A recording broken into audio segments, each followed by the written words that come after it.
오늘 제목은 성벽 봉헌식이 되겠습니다. 우리가 보통 봉헌 예배를 여러분 많이 들어보셨죠? 예배당을 헌당하거나 또 어떤 교회를 새롭게 지었을 때 뭐 입당 예배 또는 이렇게 봉헌식, 그래서 사실은 우리가 행사를 크게 하는 것을 볼 수 있습니다. 자, 우리가 여기서 한번 개념을 먼저 바로 잡아가면 먼저 교회라는 개념이 있습니다. 여러분은 교회라는 개념을 어떻게 이해합니까? 그러니까 우리가 정확하게 개념을 잡을 필요가 있는데 교회는 여러분들이 쉽게 생각하는 것처럼 장소적인 개념이 아닙니다. 건물적인 개념이 아니죠. 근데 우리는 오늘날 교회 그러면 제일 먼저 생각나는 게 종탑과 건물적인 게 먼저 생각나죠. 그런데 사실 교회는 그게 아닙니다. 교회는 성도들의 모임 자체가 교회죠. 그 다음에 어떻게 보면 여러분 한 사람 한 사람이 교회일 수 있는 것입니다. 그러니까 전체 원래 장소적이거나 어떤 그런 건물적인 개념이 아니죠. 그래서 정확하게 건물적인 개념을 우리가 표시하려고 할 때는 정인교회 당이라고 하는 게 맞는 것이죠. 뭐 정인교회 당. 그래서 엄격하게 구분하기도 합니다. 공문서 같은 거 나갈 때 모임 장소를 정인교회 그렇게 쓰지 않고 원래는 정인교회 당. 그래서 건물에서 모인다고 하는 것이고 정인교회라고 한다면 여러분이 모인 자체가 바로 교회가 되는 것이죠. 그러니 하나님 앞에 우리가 헌당을 한다, 하나님 앞에 우리가 봉헌을 한다, 원래 그 자체도 없었던 것이죠. 그냥 우리 자체가 모임이니까. 그러면 초대교회가 가장 완벽한 교회였잖아요.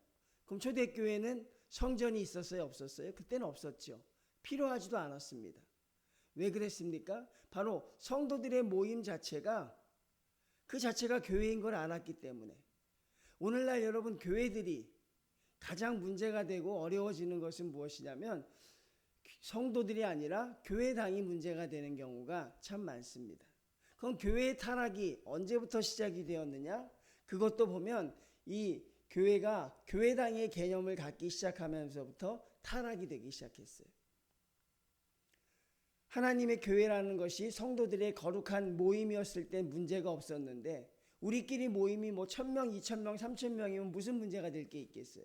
그런데 교회당이 생기면서부터 예배당을 크게 짓기 시작하고 또 그 예배당을 통해서 서로 빼앗기지 않으려는 그런 소유권 분쟁이 생겨나기 시작하고 또 그것을 지었던 일대 목사님은 교회 건물이 너무 크고 웅장해서 다른 사람을 주기 너무 아까워서 결국은 아들이나 또 세습시키게 되는 모든 문제가 거기서 나오게 되는 것이고 또 로마 교회라든가 교황청을 보게 되면 바로 이 교회, 이 헌당, 바로 이 봉헌 그런 것들을 통해서 교회가 타락한 것도 사실 우리가 역사적으로 알 수 있어요.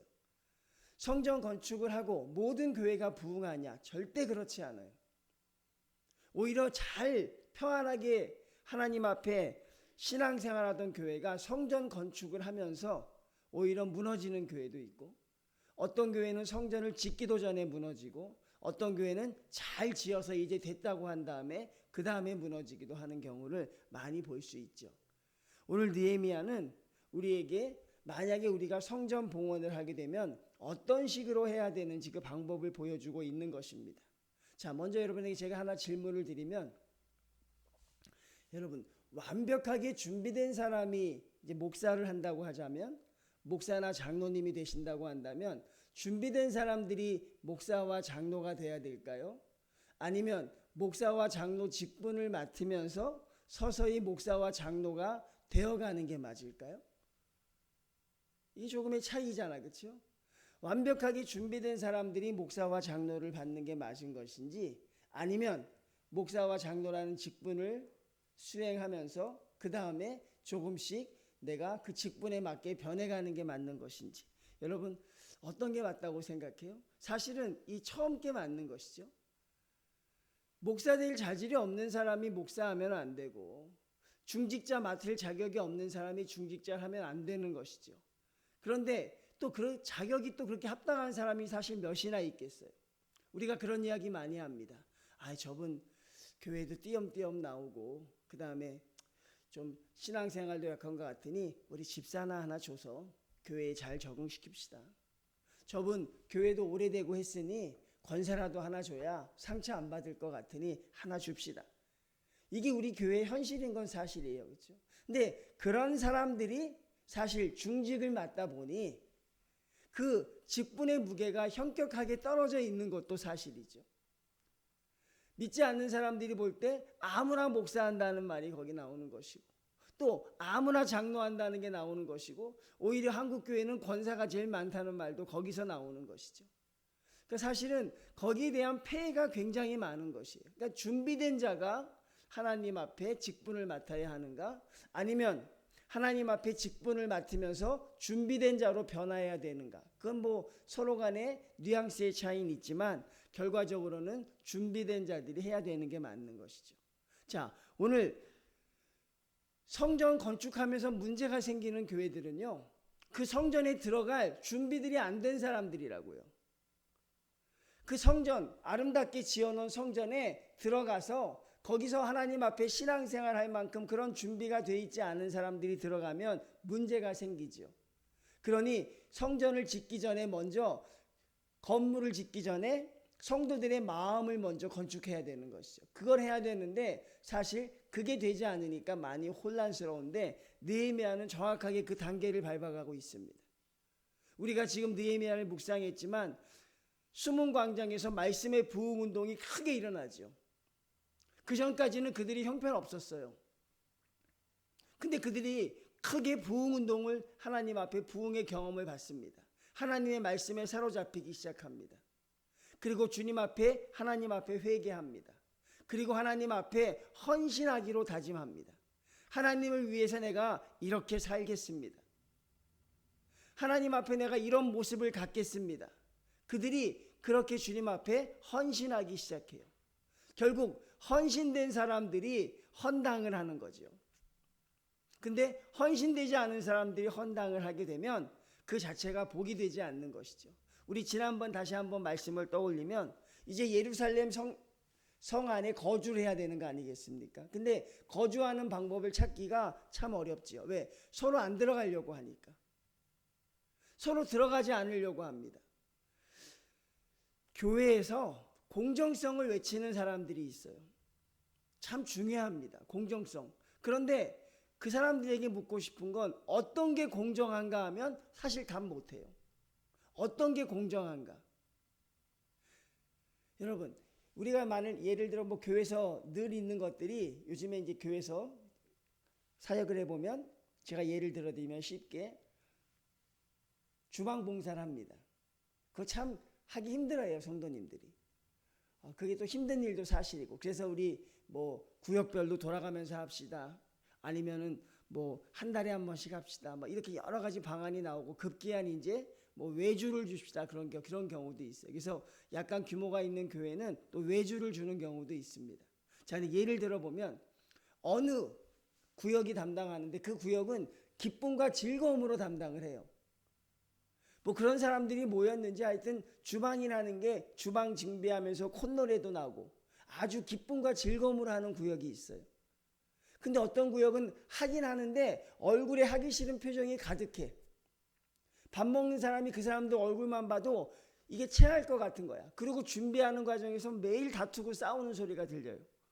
왜 늦게 왔냐? 왜 하지 않느냐? 자, 그럼 공정하게 하기 위해서, 그러면 여러분, 공정하게 하기 위해서 즐겁게 준비하는 사람들과 즐겁게 준비하지 못하는 사람들을 한 주씩 교대로 하는 게 공정할까요? 세상에선 그게 공정하지요. 근데 교회 안에서도 그게 공정할까 하는 것이죠. 안내를 씁니다. 어떤 사람은 아침 일찍 나와서 얼굴에 웃음꽃을 띠고 오는 사람을 기쁨으로 맞는 사람이 있어요. 근데 어떤 사람은 일반 사람보다 더 늦게 와서 오늘 내가 안내였어? 그리고 팻말을 달고 나가서 그냥 주보 어디 있어? 이러고 주는 사람이 있어. 자, 공정하게 하려면 한 주씩 번갈아 가면서 해야 되죠. 근데 그게 공정한가 하는 것이죠. 제가 이 질문을 왜 드리냐면, 자, 예루살렘 성에 들어가야 돼요. 근데 사람들이 서로 안 들어가려고 그러잖아요. 그러니까 급기에 어떤 방법을 씁니까? 제비를 뽑았어요. 그리고 제비도 10분의 5가 들어가는 게 아니라 10분의 1만 들어가도록 해요. 굉장히 불공정하죠. 아주 불공정한 거 아니겠습니까? 왜 10분의 1만 들어가고 10분의 9가 들어가지 않습니까? 그럼 가장 공정한 건 뭐예요? 여러분, 번뜩이니 아이디어 뭐가 제일 공정해요? 10분의 1씩 로테이션 돌아가는 게 제일 공정하겠죠. 100명의 사람이라면 10명 니네가 들어가. 그 다음에 우리가 들어갈게. 돌아가면서 하자 이렇게. 아니면 1년씩 들어가든가. 그게 공정해요? 여러분의 의견을 어떤 게 공정하냐 하는 것이죠. 사회적인 것으로 보면 그게 공정해 보여요. 그리고 그게 불평부단이 없어 보이죠. 근데 여러분 보십시오. 자, 10분의 1을 제비 뽑아요.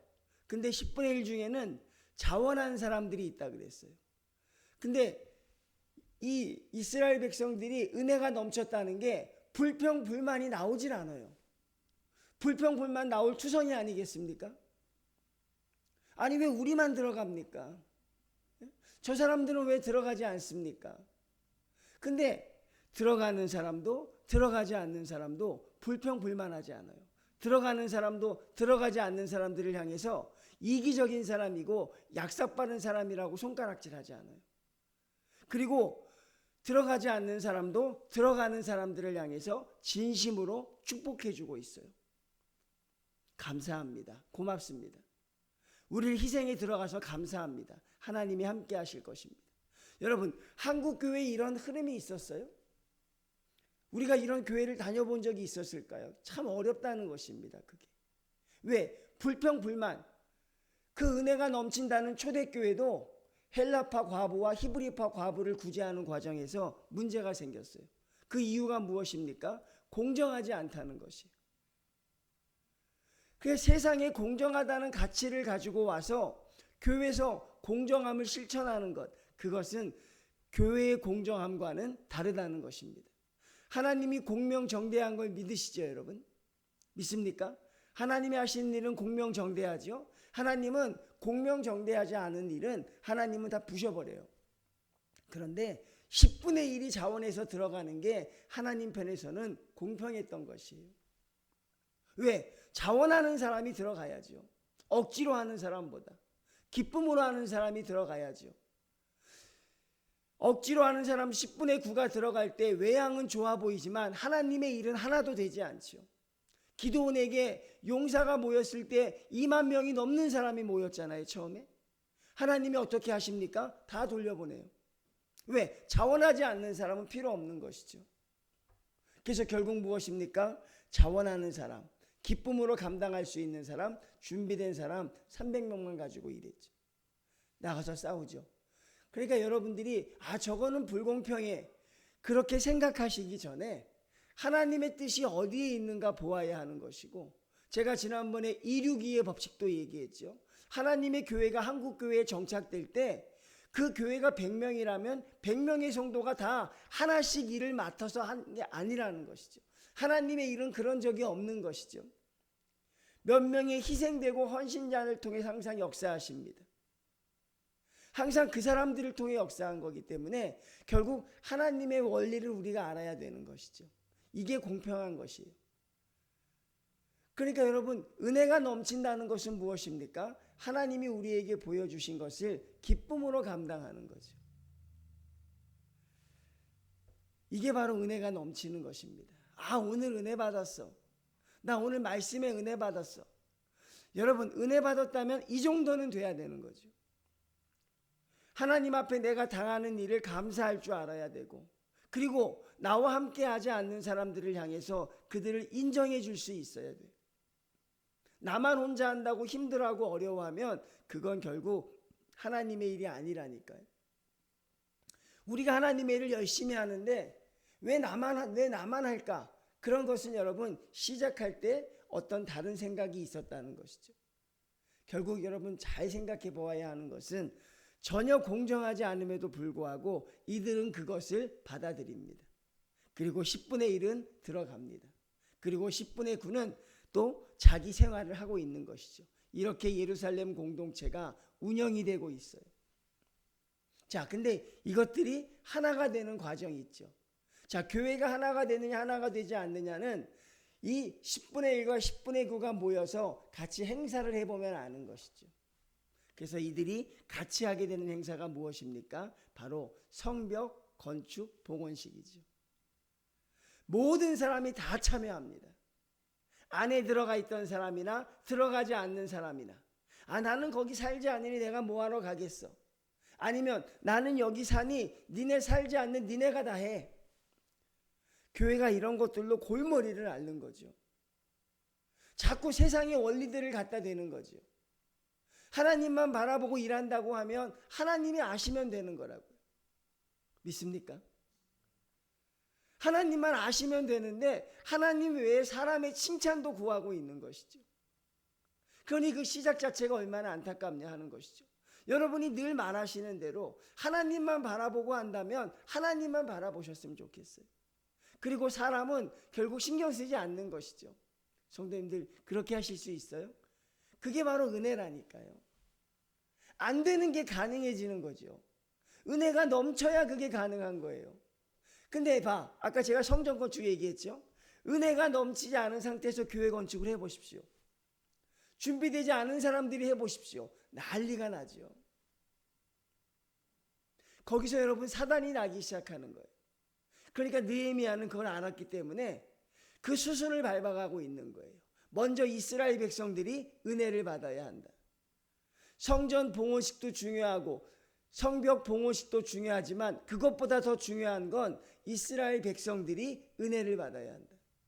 그래서 말씀으로 그들을 계속해서 은혜를 주는 거 아닙니까?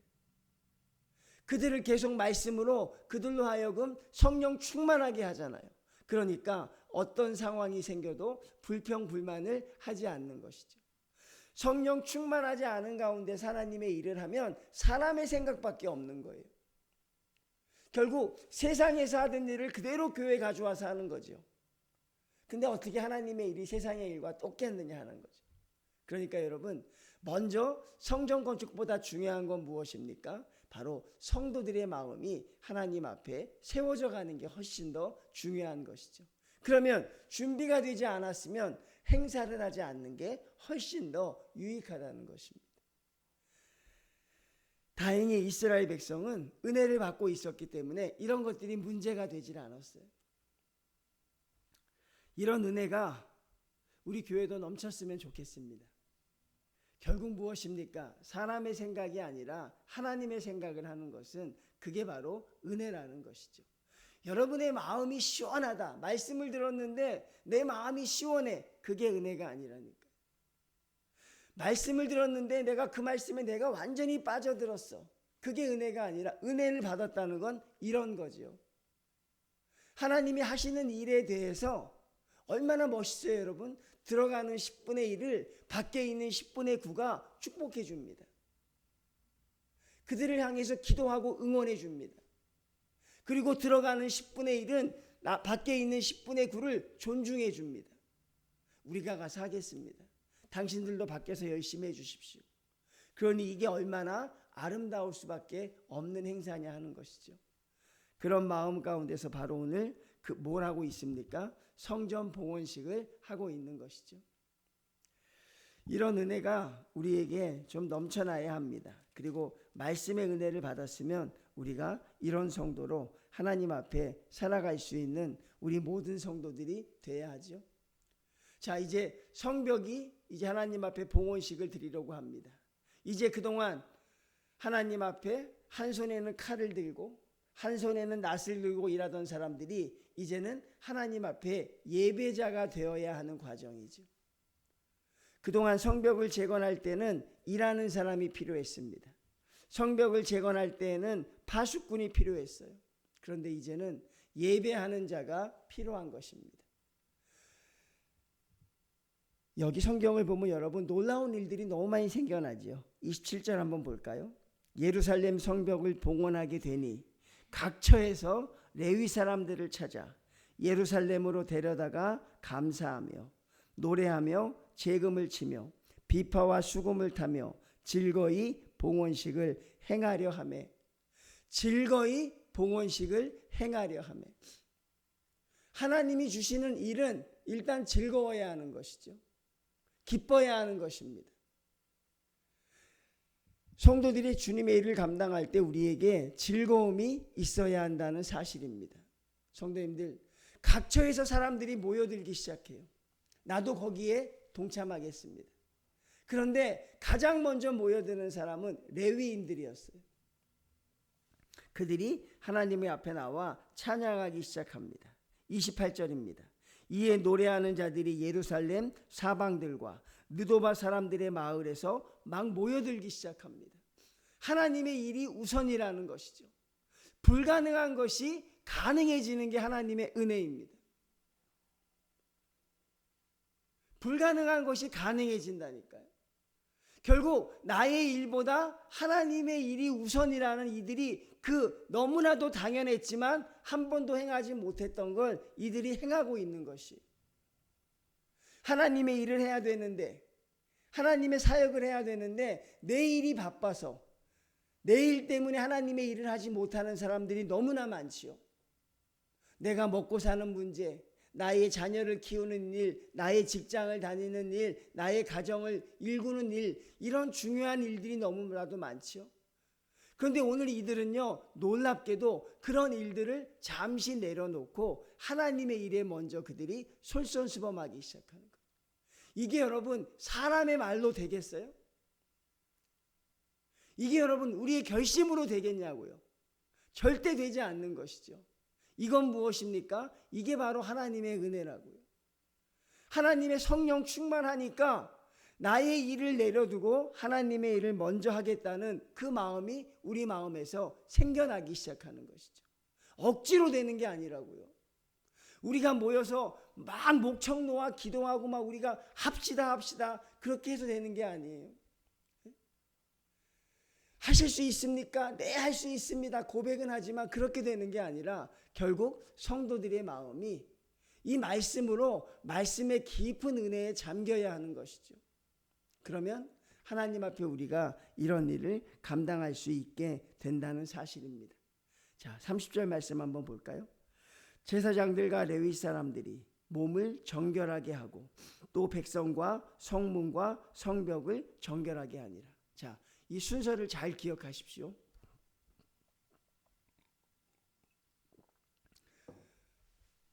성벽 봉헌식을 하니까 얼마나 해야 될 일이 많겠어요. 제일 먼저 뭐가 생각나요? 우리가 성전을 봉헌한다고 하면 성전을 싹 치워야죠. 깨끗하게 치워야죠. 뭐 페인트 흔적도 지워야 되고 다 돌봐야 할 게 많죠. 아마 손님을 모시려면 한두 곳도 없을 거예요. 그렇게 시작하는 게 아니라는 것입니다. 하나님의 교회 일은. 그 시작이 그게 아니라는 것이에요. 자, 30절에 봅니다. 제사장과 레위 사람들이 제일 먼저 뭘 정결하게 합니까? 예, 이게 먼저라는 거죠. 내가 먼저 깨끗하게 되는 게 먼저라는 것입니다. 깨끗하게 된 내가 깨끗하게 된 하나님의 성전에 들어가는 것이죠. 제가 앞에서 언급했죠. 하나님의 교회가 무너지는 것은 준비되지 않은 성도들 때문이에요. 기도하지 않는 성도들 때문이라고요, 여러분. 교회가 힘들고 어려운 건 결국 뭐예요? 다른 행사가 중요한 게 아니라 뭐가 중요한 거예요? 내 몸을 먼저 정결하게 하는 거. 이게 우선이라는 것이죠. 그 다음에 뭘 합니까? 자, 레위인과 제사장이 먼저 몸을 정결하게 합니다. 이게 중요하죠. 두 번째는 누가 몸을 정결하게 해요? 백성들이 몸을 정결하게 합니다. 그 다음에 뭘 하는 거예요? 성문과 성벽을 정결하게 하는 것입니다. 우리 성도님들이 이 순서를 아셨으면 좋겠어요. 근데 우리는 내 몸을 정결하게 할 생각은 안 해요. 성문과 성벽부터 정결하게 하려고 하는 거죠. 성문과 성벽을 정결하게 하다 보니까 내 안에 내가 통제가 되지 않는 거죠. 그러니 거기서 뭐가 있어요? 다툼과 갈등이 있을 수밖에 없죠. 느헤미야가 얼마나 위대한 지도자인지 아시겠어요? 하나님의 교회 일을 감당함에 있어서 가장 먼저 준비가 되어지는 건 예산이 아니라는 거예요. 가장 먼저 준비되어지는 건 여러분 어떤 시스템이 아니더라는 것이죠. 그건 세상의 방법이라는 것이죠. 세상의 방법을 교회가 그대로 가지고 들어오면 실패할 수밖에 없죠. 하나님의 방법은 무엇입니까? 내가 다 채워줄 터이니, 내가 다 너희에게 함께해 줄 것이니 너희는 너희 몸을 정결케 하라는 것입니다.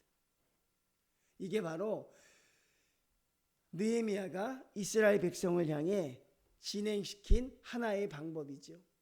그러니 성도님들, 여러분만 주님 앞에 올바로 서 있으면 여러분의 대부분의 문제들은 해결되고 남는 게 많습니다. 내가 주님 앞에만 똑바로 서 있으면 결국 하나님 앞에 내가 서 있기만 하면 우리가 겪는 어려운 문제들이 그 중에 굉장히 많은 수는 해결될 것이에요. 자녀들이 앞길이 형통하기를 바란다고 자녀들만 괴롭힐 게 아니라 내가 하나님 앞에 바로 서는 게 먼저 중요하다고요. 그래야 하나님이 나를 통해서 역사하시는 것인데 우리는 그게 되지 않는 것이죠. 오늘날 젊은이들이 교회에 왜 나오지 못합니까? 아픈 부분이잖아요. 오늘날 왜 한 가족이 그 교회에 나오지 못해요?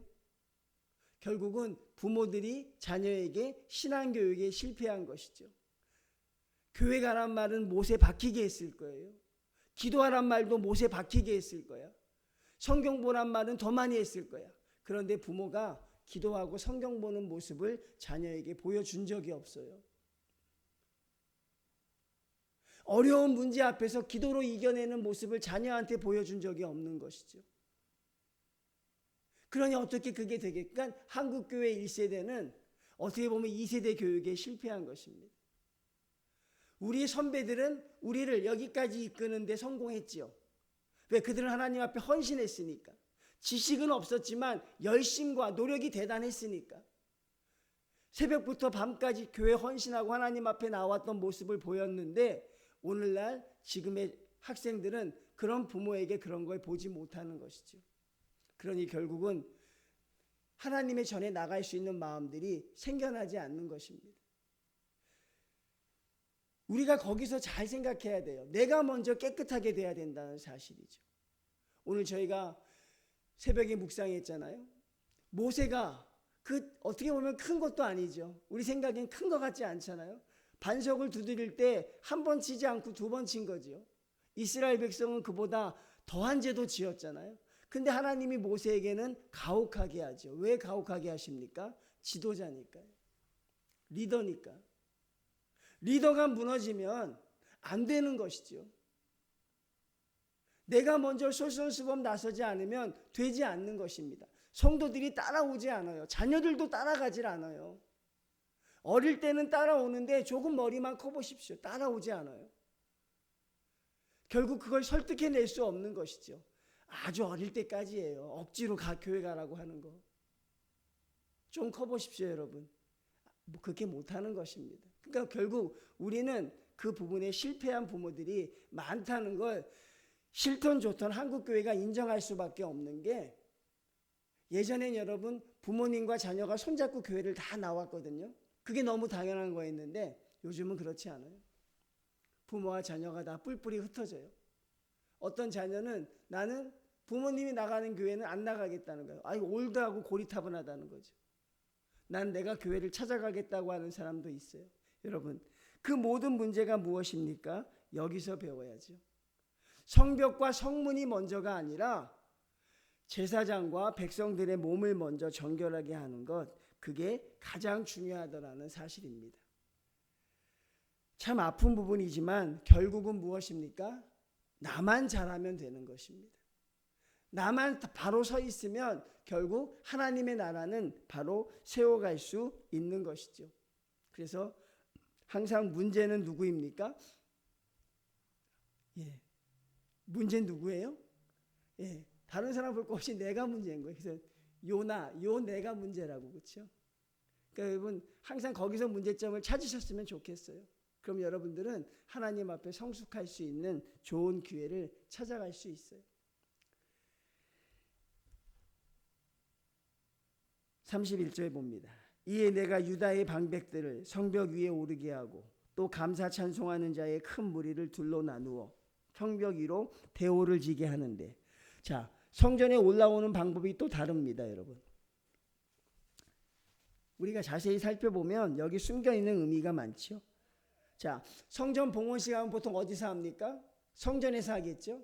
근데 오늘 하나님의 성벽에 올라올 때, 성전에 올라올 때 있잖아요. 그 방법을 정확하게 규정을 해주고 있어요. 어떻게 규정해 주냐면 한쪽은 지도자들, 나라의 지도자들, 한쪽은 레위인과 노래하는 자들을 세웁니다. 그리고 한쪽은 에스라가 인도하고 한쪽은 느헤미야가 인도해요. 그리고 어떻게 올라옵니까? 그들이 지난 52일간 성벽을 쌓았던 그 순간들을요, 한쪽은 왼쪽으로 올라오게 하고 한쪽은 올라오게 합니다. 다 보면서 만지면서 올라오게 해요. 여러분, 어떤 의미가 있을까요? 그들이 올라오는 과정 속에서 하나님의 일하심을 느끼라는 것이에요.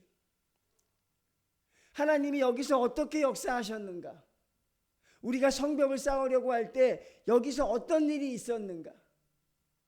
그 추억들을 만져보면서 보면서 있잖아요. 하나님이 일하셨음을 느끼고 하나님의 성전에 올라오라는 것입니다. 그냥 올라오라는 것이 아니라 하나님이 하신 일에 대해서 기뻐하고 감사하고, 하나님 이렇게 우리에게 큰 일을 행해 주셨습니다. 감사합니다. 그리고 하나님의 전에 들어가서 주님 앞에 마음껏 감사하고 찬양할 수 있는 성도로 되어야 하는 것. 하나님 앞에 우리가 감사가 없는 것은, 하나님 앞에 우리가 감사가 부족한 것은 하나님의 은혜에 대한 회고가 없기 때문에 그렇죠. 하나님께 감사하려면 하나님이 나에게 하셨던 은혜의 현장을 기억해내야죠. 한 주간 내가 주님의 전에 나와서 하나님께 감사할 수 있으려면 한 주간 하나님이 나와 함께 하셨던 하나님의 은혜를 내가 생각하고 기억해내야 되죠. 그리고 그런 마음을 가지고 주의 전에 앉으면 주님 앞에 감사할 수 있지만, 어떤 내용도 없이 그냥 성전에 들어와 있어서 감사하십시오라고 목회자가 이야기하면 뭐가 감사할까? 그렇게 생각이 될 수밖에 없는 것이죠. 그러니 삶의 현장에서 하나님이 나에게 베푸셨던 그 한 발 한 발 발자취를 밟아서 여기 앉아있는 사람과 그냥 아무 생각 없이 바로 와서 앉아있는 사람이 어떻게 똑같을 수가 있겠습니까? 거기서 무너지는 것이죠. 그러니까 느헤미야는 철저하게 가르치고 있습니다. 그리고 한 가지 그들에게 주는 메시지가 있어요. 그게 무엇입니까? 모든 것을 다 하나님이 하셨다는 것입니다. 이 모든 게 다 하나님의 은혜라는 것입니다. 잊지 말라는 것입니다. 여기에 벽돌을 만지면서도 잊지 말라는 것이에요. 완악한 너희 마음이 그걸 잊기 쉬우니 그거를 만져서라도 잊지 말라는 것이죠. 성도들이 집에서 기도하는 것보다 교회 와서 기도하는 게 잘 된다고 하는 분들이 참 많죠. 그게 또 참 그게 맞는 얘기거든요. 내가 늘 기도하던 그 자리에서 같이 무릎 꿇고 기도하는 게 훨씬 더 능력이 있는 것은 이와 비례하는 것이 아닐까요? 하나님의 은혜를 만져야 되는 거죠. 52일간 하나님이 어떤 일을 하셨습니까? 어떻게 이런 일이 가능할 수 있어요? 저런 오합지졸들을 데리고 어떻게 52일간 적과 싸우면서 성벽을 재건할 수 있었습니까? 하나님 외에는 설명이 되지 않는 것이죠. 그걸 잊지 않도록 올라오는 것입니다. 그리고 그런 사람들이 하나님 앞에 드리는 게 봉헌식이에요. 하나님 앞에 성전을 드린다는 건 건물을 드리는 게 아니라 성도들의 마음을 드리는 거예요. 하나님 너무나도 감사합니다. 우리 교회에게 이런 일을 행해 주셨습니다. 어떻게 우리가 이런 일 할 수 있습니까? 이 모든 것은 다 하나님의 은혜입니다. 그리고 봉헌식은 왜 하는 것이에요? 하나님의 뜻대로 순종하며 살겠습니다. 굳이 봉헌식 안 해도 돼요. 하나님의 뜻대로 내가 살지 않겠다고 한다면 그냥 하나님의 은혜만 감사하면 돼요. 근데 우리는 헌당식을 하죠. 이게 하나님이 주셨는데 하나님의 뜻대로 살겠습니다. 그래서 어떤 교회는 성전 건축이 또 다른 시작이 되고 어떤 교회는 성전 건축이 무거운 짐이 돼요. 짓고 나서 교회가 웃음이 없어. 무거운 짐이야. 다 빚이 이만큼 지고 있으니. 그러니 여러분 어떤 것이 더 중요한 것인가 생각해 보게 되는 것이죠. 새로운 이정표인가 하나의 무거운 짐인가. 근데 그것은 바로 성도들에게 달려있다는 것을 하나님이 보여주고 계시는 것이죠. 하나님의 방식을 여러분들이 이해하셔야 돼요. 이 방식을 모르는 사람은요, 성문과 성벽부터 닦아요. 와가지고 그거 백날 닦아봐야 안 되는 거예요. 내가 닦여야 그게 가능한 거라고요. 뭐든지 열심히만 하려고 해요. 뭐든지 빨리 가려고만 해. 그게 아무런 의미가 없다니까요. 하나님이 함께 하셔야 가능한 거잖아요. 그러니까 하나님과 같이 출발해야죠. 하나님이 나와 함께 갈 수 있도록 노력해야지. 나만 앞서가면 뭐합니까? 근데도 자꾸 일 중독이 돼가지고요. 빨리 하려고 그러고 열심히 하려고 그러고 최선을 다해서 하려고 그러고. 근데 결국 남는 게 하나도 없는 인생이 되죠. 가장 중요한 건 내가 먼저 헌신돼야 하는 것이고, 가장 중요한 건 내가 먼저 하나님 앞에 나의 몸이 정결케 씻겨지는 게 가장 중요하다는 사실입니다. 과거를 돌아보면 항상 하나님이 함께 하셨음을 우리는 느낄 수 있습니다. 성도님들, 이런 방법으로 하나님 앞에 나가시길 바랍니다. 제발 세상의 방법으로 하지 마십시오. 조금만 더 지혜로우면 되겠지, 내가 조금만 더 똑똑하면 되겠지. 절대 그런 게 아니거든요. 언제 하나님의 일이 똑똑함으로 된 게 있습니까? 똑똑함으로 됐다면 뭐하러 예수님을 십자가에 이렇게 못 박겠어요, 여러분? 지혜로움으로 됐다면 뭐하러 광야에서 40년을 돌렸겠냐고요. 하나님의 일은 똑똑함과 지혜로움으로 되는 게 아니에요. 믿음으로 되는 것이지.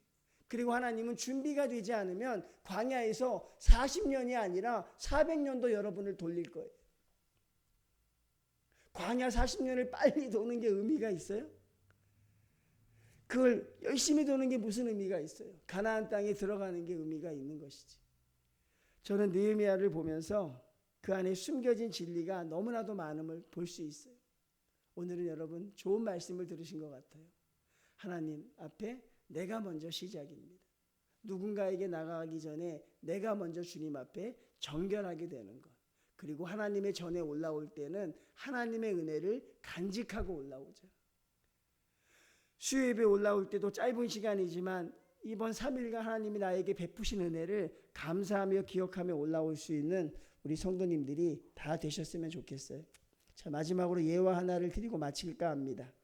너무나 감동적인 예화가 있어요. 이게 한국교회의 대표적인 성전 봉헌식의 모델이 되고 있는 게 하나 있습니다. 바로 주기철 목사님네 교회죠. 우리가 언제 들어도 아름다운 거 한번 여러분 들어보십시오. 너무나도 감동적입니다. 1937년 9월 5일 250평 새 교회당을 완공합니다. 바로 평양 산정현 교회라고 하죠. 주기철 목사님 교회가 그것을 완공해요. 그때가 1937년입니다. 그리고 주기철 목사는 앞에서 선언합니다. 이 교회는 절대 신사를 드릴 수 없고 절대 외부의 세력이 들어올 수 없게 할 것입니다. 우리는 그것을 막을 것입니다. 그 일제치하에 선포를 해요. 왜? 그 당시에 교회는 어떻게 해야 됐냐면 여러분 반드시 일본 국기를 달아야 됐어요. 그리고 또 하나가 일본 귀신이 들어오는 그게 있어요. 일본 귀신을 담아놓는 그걸 반드시 교회 앞에 걸어놓게 돼 있었거든요. 걸어놓지 않으면 허가를 안 했으니까. 근데 이 젊은 주기철 목사는 절대 허락하지 않겠다고 합니다. 그런데 그걸 허락하지 않는다고 했을 때 한국의 평북노회라는 노회는 목사들이 모여있는 곳에서 뭘 결의하냐면요. 신사참배를 결의해버려요. 참 답답하죠, 한국 역사가. 그런 목사가 지금 생명을 걸고 싸우는데 목사들이 모여있는 그 목사 모임에서 공식적으로 신사참배를 인정해요. 신사참배라는 게 여러분 저도 조금 공부한 적이 있는데 그게 아주 여러분 무시무시한 거예요. 성경을 읽기 전에 먼저 일본의 그 귀신 그 책을 읽어야 하고 그 다음에 예수님 사진이 있으면 예수님 사진을 지려밟는 또 시간도 있기도 하고 그걸 다 따르겠다는 거죠. 그걸 노회에서 선포합니다. 그런데 한국 교회가 살아있기 때문에 평양신학교 학생과 다른 사람 10,000명이 모여서 봉기를 해요. 하나님의 역사가 그럴 수 없다. 그리고 주기철 목사가 그것을 주도했다고 해서 주기철 목사가 감옥에 들어갑니다. 근데 주기철 목사가 1940년에 석방이 되는데 이 사람들이 주기철 목사를 기다려요. 어디서 기다립니까? 산정현 교회에서 기다리고 있어.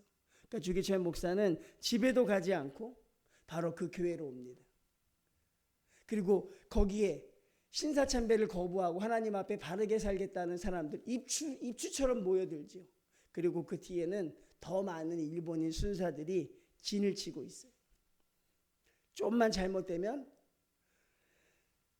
너희들을 학살하겠다는 그런 준비들을 다 하고 있습니다. 그때 주기철 목사가 제일 처음에 나와서 찬양을 불러요. 그 찬양이 뭐냐면 내 주는 강한 성이요 방패와 병. 여러분 한번 생각해. 너무 은혜로울 것 같아. 감옥에서 성도들이 그 노래를 따라 불렀던 거 아닙니까? 내 주는 강한 성이요 방패와 병기 되시니 큰 환난에서 우리를 구하여 내시리로다. 이 찬양을 힘있게 부릅니다. 그리고 주기철 목사가 성경을 봉독합니다. 나를 인하여 너희를 욕하고 핍박하고 거짓으로 너희를 거스려 모든 악한 말을 할 때에는 너희에게 복이 있나니 기뻐하고 즐거워하라. 하늘에서 너희의 상이 큼이라. 너희 전에 있던 선지자들을 이같이 핍박하였느니라. 제대로 말씀을 전하죠. 또 하나 말씀을 전합니다. 그런즉 이 일에 대하여 우리가 무슨 말하리요? 만일 하나님이 우리를 위하시면 누가 우리를 대적하리요? 누가 우리를 그리스도의 사랑에서 끊으리요? 환난이나 공고나 핍박이나 기근이나 적신이나 위험이나 칼이랴. 그러나 이는 모든 일에 우리를 사랑하시는 이로 말미암아 우리가 넉넉히 이기느니라. 내가 확신하노니 사망이나 생명이나 천사들이나 권세자들이나 현재일이나 장래일이나 능력이나 높음이나 기품이나 다른 아무 피조물이라도 우리를 그리스도 예수 안에 있는 하나님의 사랑에서 끊을 수 없으리라. 그리고 선포합니다. 사람들이 은혜의 바다가 되죠. 그리고 주기철 목사가 거기서 5가지를 선포해요. 첫 번째, 사망의 권세를 이기게 하여 주십시오. 주님을 위하여라면 10번 죽어도 좋지만 주님을 버리고 100년 1000년 산다 한들 무슨 삶이 의미가 있겠습니까? 하나님을 위해 살게 하시고 이 몸이 부서져 가루가 되어도 주님의 계명을 지키고 살다가 죽게 하여 주십시오. 그리고 교인들에게 이야기합니다. 내가 죽어도 당신들은 슬퍼하지 마십시오. 내가 죽어도 당신들은 울지 마십시오. 차라리 죽어서 주님 앞에 영광이 되는 게 살아서 신사참배하는 것보다 훨씬 낫기 때문입니다. 그렇게 첫 번째, 두 번째 이렇게 합니다. 오랜 고난을 견디게 하십시오. 이렇게 고백해요. 내가 끌려가서 짧게 고문을 당하면 이길 자신이 있는데 고문이 길어지면 못 이길 것 같습니다. 그러니 여러분들 나를 위해서 오랜 고문에도 내가 이길 수 있도록 여러분 나를 위해 기도해 주십시오. 이렇게 합니다. 세 번째 이렇게 말합니다. 어머니와 처자와 교우를 주님께 부탁합니다. 내 어머니와 처자를 여러분께 부탁합니다. 내 어머니가 자식을 사랑하지 않는 부모님이 어디 있습니까? 이 아들이 군아에 짓밟히고 매질을 당하면 나의 어머니가 슬피 울 것입니다. 그렇지만 나는 어머니보다 하나님을 더 사랑합니다. 나의 아이들의 울음소리가 지금도 들립니다. 그 아이들을 생각할 때 많은 목사들이 거기서 자기의 뜻을 꺾는 걸 보았습니다. 대다수의 목사들이 부인과 자녀들 때문에 신사참배 결정하는 걸 보았습니다. 나는 거기서 꺾이지 않도록 기도해 주십시오. 그리고 처자보다 예수님을 더 사랑할 수 있는 마음을 나에게 달라고 주기철 목사가 또 그렇게 교인들에게 부탁을 합니다. 성도님들 참 대단하죠? 네 번째 이런 부탁을 합니다. 의에 살고 의에 죽는 목사가 되게 하십시오. 하나님으로 인해 살고 하나님으로 죽으니 여러분은 슬퍼하지 마십시오. 다섯 번째, 내 영혼을 주님께 부탁합니다. 이러고 그는 잡혀가죠. 이게 한국교회의 봉헌식의 아름다운 모델로 보는 것입니다. 여러분, 이런 분들이 있었기에 이런 분들이 많지 않았다고요. 대다수의 사람이 안 그래. 그래도 하나님이 이런 사람을 통해 교회를 살리잖아요. 그러니 제가 아까서 말해 무엇이 공정한가? 제발 세상의 가치 기준으로 하나님의 역사를 판단하시면 안 돼요. 그러니 우리 정인교회도 여러분 이런 귀한 꿈을 꾸는 교회가 되길 바랍니다. 그러면 내가 먼저 깨끗해져야 되는 것이죠.